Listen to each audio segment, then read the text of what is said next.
Hello students, today we are going to start our next topic, that is types of federations. In the previous video we learned about the features or key features of federalism, and today we are going to discuss the types of federations. किस तरह के federations है इसके बारे में हम detail में study करेंगे आज. तो there are two kinds of routes through which federations have been formed. यानी यहाँ दो तरह की रूट्स हैं जिस तरह से हमारे जो फेडरेशंस हैं उनका निर्माण हुआ है, कैसे ये फेडरेशन बने हैं और किस तरह से ये वर्क करते हैं. ये टू रूट्स कौन कौन से हैं. फर्स्ट जो है कमिंग टुगेदर फेडरेशंस. फेडरेशन मैंने आपको समझा दिया क्या होता है. अब ये कमिंग टुगेदर फेडरेशन का मतलब क्या है. जैसा कि नेम सजेस्ट करता है, as the name suggest that coming together federation mean it involves independent states when independent states come together and form their a bigger unit that is called coming together federation. जब क्या होता है कि कुछ independent states जो हैं मिलकर इकट्ठे होकर एक बिगर यूनिट बनाती हैं, तो उसे हम क्या बोलते हैं, कमिंग टुगेदर फेडरेशन का नाम देते हैं. और so that bye pulling sovereignty and retaining identity they can increase their security also. अगर इस तरह से जो कमिंग टुगेदर फेडरेशंस हैं वो क्या करती हैं, अपनी प्रभुसत्ता तो बनाती ही हैं, इसके साथ अपनी एक ऐसी पहचान बनाती हैं और अपनी सिक्योरिटी को भी बढ़ाती हैं, क्योंकि यहाँ यूनिटी बढ़ती है, एकता बढ़ती है और जिससे हमारे देश की सुरक्षा बढ़ती है. एग्जाम्पल के लिए अगर हम बात करें तो यूएसए, स्विट्ज़रलैंड एंड ऑस्ट्रेलिया ये कैसे हैं, ये कमिंग टुगेदर फेडरेशंस के एग्जाम्पल्स हैं. इनमें क्या होता है कि independent states come together and they form A bigger unit, they become the part of that bigger unit and this is called a coming together federation. अब आपको समझ में आया होगा कि इंडिपेंडेंट स्टेट्स जब मिलकर क्या करती हैं, एक बिगर यूनिट बना लेती हैं, मिलकर काम करती हैं, तो उसे हम क्या बोलते हैं, कमिंग टुगेदर फेडरेशन बोलते हैं. तो इसमें क्या हमने एग्जांपल लिए, यूएसए, स्विट्जरलैंड और ऑस्ट्रेलिया का एग्जांपल लिया है. In the first category of federations all the constituent states usually have equal power and are strong vis the federations. यानी कि इसमें क्या होता है कि जितनी भी कॉन्स्टिट्यूएंट स्टेट्स हैं आमतौर पर इनके पास क्या होता है कि एक समान शक्तियाँ होती हैं. इस फेडरल गवर्नमेंट के अंदर ये जो कमिंग टुगेदर फेडरेशंस होती हैं इनके पास एक समान इक्वल पावर्स होती हैं.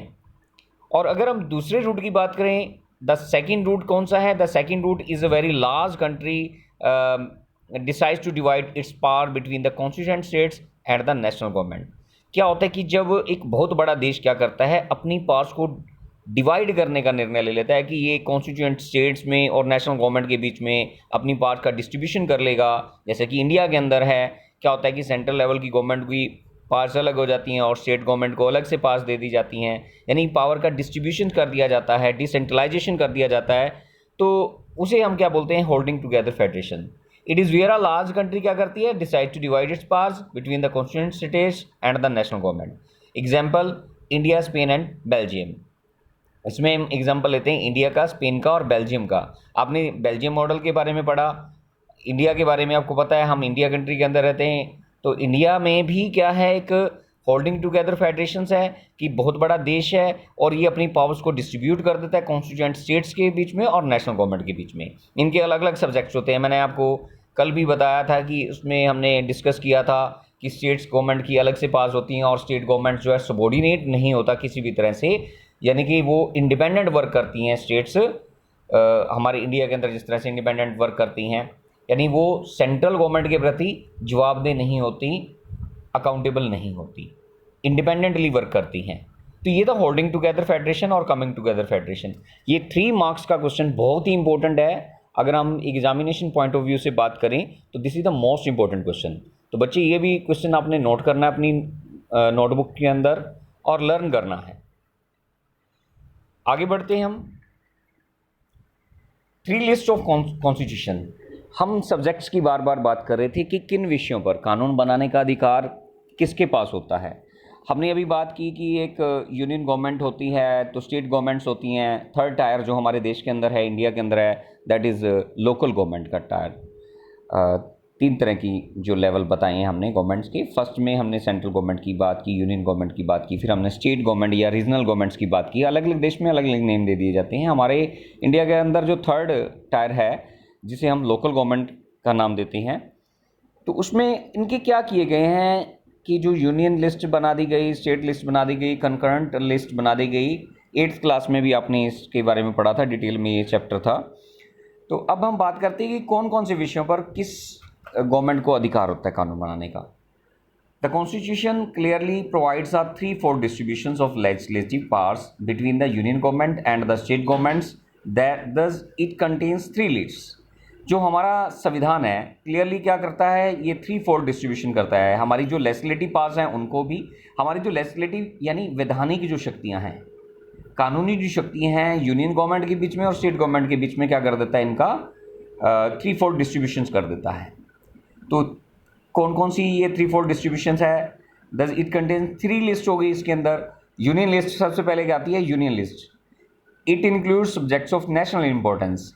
यूनियन लिस्ट के अंदर हम बात करते हैं उन विषयों की जो नेशनल इंपॉर्टेंस की, नेशन के इंपॉर्टेंस के जो विषय होते हैं, जैसे कि डिफेंस ऑफ द कंट्री किसकी जिम्मेवारी रहेगी, वो नेशनल गवर्नमेंट की जिम्मेवारी रहेगी, यूनियन गवर्नमेंट की जिम्मेवारी रहेगी। कि देश की सुरक्षा की अगर बात की जाए पूरे देश की, तो वो यूनियन लिस्ट में आता है। फॉरेन अफेयर्स यानी विदेशी मामले जो हैं, विदेशों के साथ कैसे संबंध रहेंगे, किस तरह से वो संबंध मेंटेन किए जाएंगे, कौन कौन सी पॉलिसीज लगाई जाएंगी, ये सारा जो है किस लिस्ट में आता है, यूनियन लिस्ट में आता है। और तीसरा इसके बाद आता है बैंकिंग, कम्युनिकेशंस और करेंसी से रिलेटेड। इनसे रिलेटेड जितने भी निर्णय लेने होते हैं वो यूनियन गवर्नमेंट के पास अधिकार होता है, क्योंकि ये नेशनल इंपॉर्टेंस के विषय हैं जो इसमें इंक्लूड किए गए हैं। इसके अलावा ये तो जो मेजर नेशनल इंपॉर्टेंस के विषय हैं जो इसमें शामिल किए गए हैं, इसके अलावा बहुत सारे सब्जेक्ट्स हैं जो इसमें शामिल किए जाते हैं यूनियन लिस्ट के अंदर।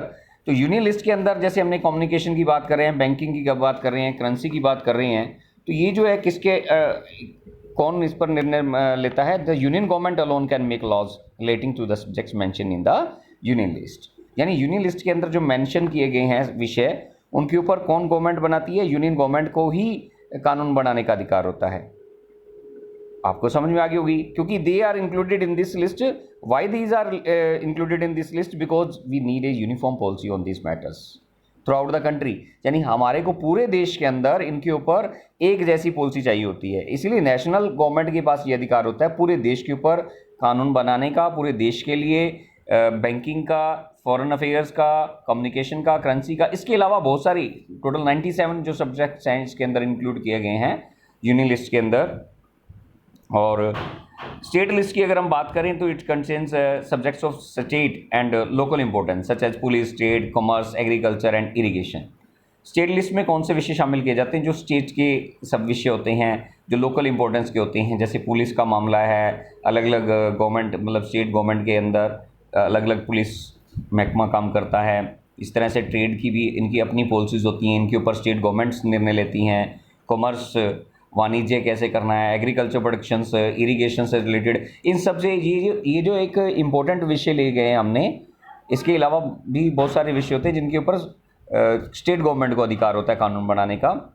उसके अलावा थर्ड जो आती है आपकी, थर्ड लिस्ट में कंकरेंट लिस्ट होती है। कंकरेंट लिस्ट में क्या होता है, it includes subjects of common interest, common interest के विषय to both the union government as well as the state governments. इसमें जो यूनियन गवर्नमेंट के लिए भी इंपॉर्टेंट होते हैं और स्टेट गवर्नमेंट के भी अंडर आते हैं, यानी ये कॉमन इंटरेस्ट के जो विषय होते हैं उन विषयों को कंकरेंट लिस्ट में शामिल किया जाता है, यानी समवर्ती सूची के अंदर शामिल किया जाता है। तो इसमें कौन कौन से विषय आते हैं, जो दोनों में आते हैं, नेशनल इंपॉर्टेंस यानी कि जो यूनियन गवर्नमेंट भी इस पर कानून बनाती है, और स्टेट गवर्नमेंट के यानी दो कॉमन इंटरेस्ट के हैं, उसमें आता है एजुकेशन, फॉरेस्ट डिपार्टमेंट आ जाता है आपका, ट्रेड यूनियंस जो हैं, और मैरिज, अडॉप्शन और सक्सेशन, ये सारे जो मामले हैं वो कंकरेंट लिस्ट के अंदर आते हैं। इसके अलावा भी बहुत सारे मामले हैं जो कंकरेंट लिस्ट का पार्ट होते हैं। तो इनके ऊपर देखिए कानून बनाने का अधिकार इसके ऊपर मतलब क्या होता है कि दोनों को होता है, लेकिन जो इम्पोर्टेंस दी जाती है, किसकी ज़्यादा पावर होती है, वो जो होती है यूनियन गवर्नमेंट को। Both the union as well as the state governments can make laws on these subjects. Those subjects in the concurrent list, the state as well as union both can make laws, but if their laws conflict with each other, यदि उनके कानून एक दूसरे से conflict हो जाता है, कोई मतलब ऐसा बहस वाली बात होती है, यानी कि एक दूसरे के विचारों में मतभेद होते हैं, तो उस कंडीशन में क्या होता है, the law made by the union government will prevail, यानी जो यूनियन गवर्नमेंट ने कानून बनाया है उसी को ही लागू किया जाएगा। यानी स्टेट गवर्नमेंट के पास कम पावर होती है यूनियन गवर्नमेंट की अपेक्षा। तो अगर कोई डिस्प्यूट होता है तो उसमें कौन निर्णय लेता है, उसके लिए निर्णय लेने का जो अधिकार होता है यूनियन गवर्नमेंट के पास होता है। तो इस तरह से हमने बात की व्हाट, इसके अलावा क्या होता है कि ये तो हमने 3 मेन जो लिस्ट में जारी किए गए हैं जो सब्जेक्ट्स जिनके ऊपर कानून बनाया जाता है, और जिस समय संविधान लिखा गया, संविधान बनाया गया, तो इन लिस्ट को शामिल किया गया और उस लिस्ट में बहुत सारे विषय शामिल किए गए भी। इन विषयों पर कानून बनाने का अधिकार यूनियन गवर्नमेंट को होगा, इनके ऊपर स्टेट गवर्नमेंट को होगा, इन विषयों के ऊपर दोनों को होगा। लेकिन उसके बाद क्या, जो नए विषय ऐड होते गए समय समय पर, टाइम मतलब चेंजेस आने के साथ साथ जो भी नए विषय शामिल हुए उन्हें हम किस कैटेगरी में रखते हैं, क्या हम इन 3 लिस्ट में रखते हैं? नहीं। इसके अलावा एक अलग से रेजिडुअरी सब्जेक्ट्स अलग बनाए गए हैं। What about subjects those do not fall in any of this list, जो इन 3 लिस्ट में नहीं आते विषय, उनके बारे में क्या? और सब्जेक्ट्स लाइक कंप्यूटर सॉफ्टवेयर क्या है कि बाद में आया, तो computer software that came up after the constitution was made, यानी संविधान बनने के बाद कंप्यूटर सॉफ्टवेयर आया। According to our constitution the union government has the power to legislate on the residuary subjects, यानी जो अवशेष बचे कुचे जो विषय होते हैं उनके ऊपर यूनियन गवर्नमेंट को ही पावर होती है कि वो उनके ऊपर कानून बनाए, और उनके देखरेख करने का अधिकार यूनियन गवर्नमेंट के पास होता है। यानी जो संविधान बनने के बाद जो विषय बच गए, जो बाद में शामिल किए गए, उन्हें हम रेजिडुअरी जो अवशेष कह दिया जाता है, विषय में आता है, अवशेष सूची बनाई जाती है, उसमें इन विषयों को रख दिया जाता है और इन विषयों के ऊपर कानून बनाने का अधिकार यूनियन गवर्नमेंट का होता है। और अगर हम ओवरऑल अगर हम बात करें तो यूनियन गवर्नमेंट के पास स्टेट गवर्नमेंट्स की अपेक्षा बहुत ज़्यादा शक्तियाँ होती हैं, क्योंकि यूनियन गवर्नमेंट ने क्या है, पूरे देश को देखना है। स्टेट गवर्नमेंट्स ने क्या है कि अपनी ही स्टेट को देखना होता है, उनकी जिम्मेवारी अपनी स्टेट की देखरेख की होती है। लेकिन यूनियन गवर्नमेंट के पास क्या होता है कि पूरे देश की जिम्मेवारी उनके ऊपर कंधों पर होती है, और पूरे देश के लिए कानून बनाना, सारी चीज़ें देख रेख करना यूनियन गवर्नमेंट का नाम होता है। तो आज के लिए इतना ही काफ़ी है। ये यूनियन लिस्ट वाला, ये जो 3 लिस्ट टाइप्स ऑफ जो लिस्ट हैं, इसको भी आप अच्छे से पढ़ेंगे। मैं इतना काम करवा रहा हूँ ताकि आपको बहुत अच्छे से समझ आ जाए। ये चैप्टर बहुत इंपॉर्टेंट है और बड़ा ही नॉलेजेबल चैप्टर है। आप इन क्वेश्चंस को साथ साथ नोट करते हैं और लर्निंग का काम साथ साथ चलता रहे। अभी कुछ दिनों में आपको प्रोजेक्ट वर्क भी दे जाएंगे आपको करने के लिए, बहुत ही ईजी वे में आप उनको करोगे और बड़े ही नॉलेजेबल प्रोजेक्ट्स आपको दिए जाएंगे। आप पहले लर्निंग पर फोकस करें और जो राइटिंग का काम है आप साथ साथ करते रहें, थोड़ा करें लेकिन लर्निंग पर ज़्यादा फोकस करें। Thank you and have a nice day.